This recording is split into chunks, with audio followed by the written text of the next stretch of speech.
ஹைதராபாத்தில் வந்து தன்னோட பொண்டாட்டியே கொன்று குக்கரில் வேக வச்சுக்கிறாரு கணவர்.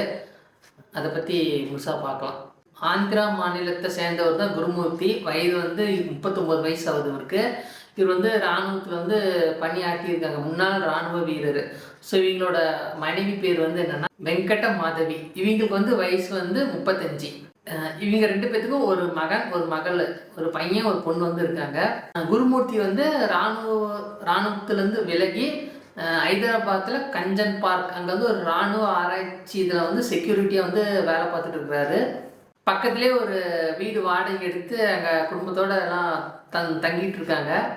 குருமூர்த்திக்கு வந்து தன்னோட மனைவி மேலே அப்பப்போ சந்தேகம் வந்து தினமும் சண்டை மாதிரி போயிட்டுருக்கு. ஸோ அதான் இந்த மாதிரி கொலைக்கான காரணமே அந்த சந்தேகம் தான்.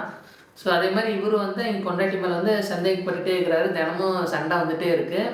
இந்த சந்தேகத்தினால எங்கள் பொண்டாட்டி வந்து எங்கள் அப்பா அம்மாட்ட கூட, அதாவது பொங்கல் பண்டிகை கூட எங்கள் அப்பா அம்மாட்ட பொண்ணு வந்து அனுப்பி வைக்கல, ஊருக்கு அனுப்பி வைக்கல. ஸோ அது குருமூர்த்தி அவ்வளோ டார்ச்சர் பண்ணிகிட்டு இருந்தாங்க எங்கள் ஒய்ஃபை. உங்களுக்கு வராத தன்னோட பொண்ணாச்சு காணும்னு சொல்லி 16ஆம் தேதி வந்து எங்கள் அப்பா அம்மா வந்து குருமூர்த்திக்கு வந்து விசாரிச்சிருக்கிறாங்க பொண்ணு எங்கன்னு.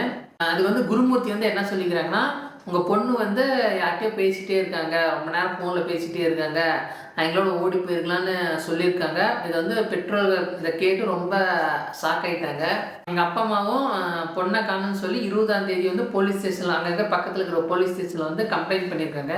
ஸோ இங்கே கம்ப்ளைண்ட் பண்ணோன்னே குருமூர்த்தி அவரும் வந்து தன்னோட மனைவி காணுன்னு சொல்லி கம்ப்ளைண்ட் பண்ணியிருக்காங்க. ஸோ பாருங்கள் எப்படிலாம் யோசிக்கிறாங்கன்னு. ஸோ எங்கள் அப்பா அம்மா கம்ப்ளைண்ட் கொடுத்த மாதிரி இவரும் தான் மனைவி வந்து காணும்னு சொல்லி கம்ப்ளைண்ட் பண்ணியிருக்காங்க. இப்போ 2 பேர்த்தும் ஈக்குவலாக கம்ப்ளைண்ட் கொடுத்தனால போலீஸே கொஞ்சம் டவுட் ஆயிடுச்சு. ஸோ அதனால் வந்து குருமூர்த்தி பக்கத்து வீட்டில் வந்து எல்லாம் விசாரிக்க ஆரம்பிச்சிருக்காங்க. அப்போ தான் உண்மையெல்லாம் தெரிய வந்திருக்குது.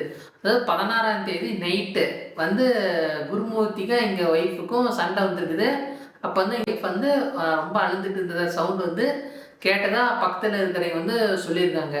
அப்புறமேட்டு ரொம்ப அழுந்துட்டு இருந்து அப்புறமேட்டு அந்த பொண்ணே வெளியே வரல அப்படின்னு வந்து பக்கத்தில் வந்து காரங்க வந்து சொல்லியிருக்காங்க. இதுதான் வந்து போலீஸுக்கு வந்து ஒரு குருமூர்த்தி மேலே ஒரு சந்தேகம் வந்து ஆரம்பிச்சிருக்குது. அப்புறமேட்டு வந்து போலீஸார் வந்து அங்கே இருக்கிற சிசிடிவி இதெல்லாம் வந்து தேடுறாங்க, ஏதோ க்ளூ கிடைக்குதானே. அப்போ தான் 17ஆம் தேதி நைட்டு வந்து குருமூர்த்தி வந்து ஒரு தெருநாயை வந்து இழுத்துட்டு எங்கள் வீட்டுக்கு போகிறது வந்து பார்த்துருக்காங்க. ஸோ இதுதான் அப்புறமேட்டு இன்னும் சந்தேகம் வந்து குருமூர்த்தி மேலே போலீஸாருக்கு அதிகமாக ஏற்பட்டுருச்சு. போலீஸ் வந்து அவங்களோட ஸ்டைலை வந்து குருமூர்த்தி மேலே கேட்க குருமூர்த்தி வந்து நடந்தது எல்லாத்தையும் சொல்ல ஆரம்பிக்கிறாங்க. ஸோ ரொம்ப இதை நான் படிக்கும்போது ரொம்ப கஷ்டமாக ரொம்பவே இதாக இருந்துச்சு. அந்த பொண்ணு அந்த நேரத்தில் எப்படி சித்திரவதை அனுபவிச்சிருப்பாங்கன்னு தெரில. ஸோ நியாயம் கரெக்டாக கிடைக்கணும். ஸோ என்ன குருமூர்த்தி வந்து சொன்னாங்கன்னா, ஸோ மனைவி மேலே குருமூர்த்திக்கு ரொம்ப சந்தேகம் வந்து ஆயிடுச்சு. எதுக்கு தான் சந்தேகப்படுறாங்களே தெரில. அதே மாதிரி மனைவி மேலே குருமூர்த்திக்கு ரொம்ப சந்தேகம், ரொம்ப தினமும் சண்டை போயிட்டே இருந்திருக்குது. 16ஆம் தேதியும் அதே மாதிரி சண்டை ரொம்ப அதிகமாக இருக்குது. இவர் எப்பயும் போல் ஆத்திரத்தில் வந்து கத்தி எடுத்து ஒய்ஃபை கொண்டுட்டாங்க. ஸோ கொண்டுட்டு அப்பயே வந்து உடம்பை வந்து துண்டாக வெட்டி ஃப்ரிட்ஜில் வந்து வச்சுட்டு அப்புறமேட்டு யூடியூப்பு அப்புறமேட்டு ஹாலிவுட்டில் சில படங்கள்லாம் பார்த்துருக்காங்க. இந்த மாதிரி சீன் இந்த மாதிரி வந்து அடுத்து என்ன பண்ணுன்னு பார்த்துருக்காங்க. ஸோ பார்த்துட்டு ஸோ அதே மாதிரி ஒரு தெருநாயை வந்து வீட்டுக்கு வந்து கூட்டிகிட்டு வந்து அந்த தெருநாயை அடித்து கொண்டு அதோட உடம்பை வெட்டி குக்கரில் வேக வச்சு அப்புறமேட்டு அந்த குக்கரில் வேக காஞ்சி போய் அப்படியே சாக்கடையில் வந்து கலந்து விட்டார். ஸோ இதே மாதிரியே தன்னோட மனைவியும் அதே மாதிரியே பண்ணியிருக்காரு. ஸோ இது எப்படி பண்ணியிருக்காருன்னா, ஒய்ஃபை வந்து அந்த பொண்ணை ஃப்ரிட்ஜில் வந்து வச்சுட்டாரா, ஃப்ரிட்ஜிலேருந்து மறுபடியும் ஒய்ஃபை அந்த துண்டெல்லாம் ஒய்ஃபை கட் பண்ண அந்த துண்டு சொல்லவே இதாக இருக்குது.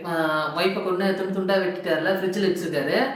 அந்த மறுபடியும் அதெல்லாம் எடுத்து குக்கரில் வேக வச்சு மறுபடியும் அதை காய வச்சு பொடியாக்கி பவுட்ரு மாதிரி பண்ணி சாக்கடையில் வந்து ஊற்றிட்டாரு, சாக்கடையில் போட்டார். இதை கேட்ட வந்து போலீஸார் வந்து ரொம்ப ஷாக் ஆகிட்டாங்க. இப்போ வந்து போலீஸ் வந்து அடுத்த கட்ட நடவடிக்கை வந்து ஆரம்பிச்சிருக்காங்க. ஸோ இதில் வந்து நான் லாஸ்ட்டாக ஒன்று தான் சொல்கிறேன். ஸோ சந்தேகன்றது ஒரு மனுஷனை பாருங்கள், இவங்களோட பிள்ளைங்க அதை பையனும் பொண்ணும் எங்களோட வாழ்க்கை எங்கள் எதிர்காலம் எப்படி இருக்குன்னே தெரில. ஸோ சந்தேகம் படாதீங்க. பிடிக்கலைன்னா ஒதுங்கிக்கோங்க. ஸோ இது வந்து எனக்குள்ள இந்த கருத்தை நான் சொல்கிறேன். ஸோ உங்களுக்கு பிடிக்கலைன்னா விலகிடுங்க. ரொம்ப கோவம் வருதா அந்த இடத்துலயே இருக்காதீங்க, வெளியே எங்கேயோ போயிருங்க. ஸோ கோவத்தில் எடுக்கிற முடிவு ஸோ நம்மளை மட்டும் இல்லை, நம்மளை சுற்றி இருக்கிற எல்லாத்தையுமே பாதிக்கும். ஸோ என்ன சொல்கிறது தெரில.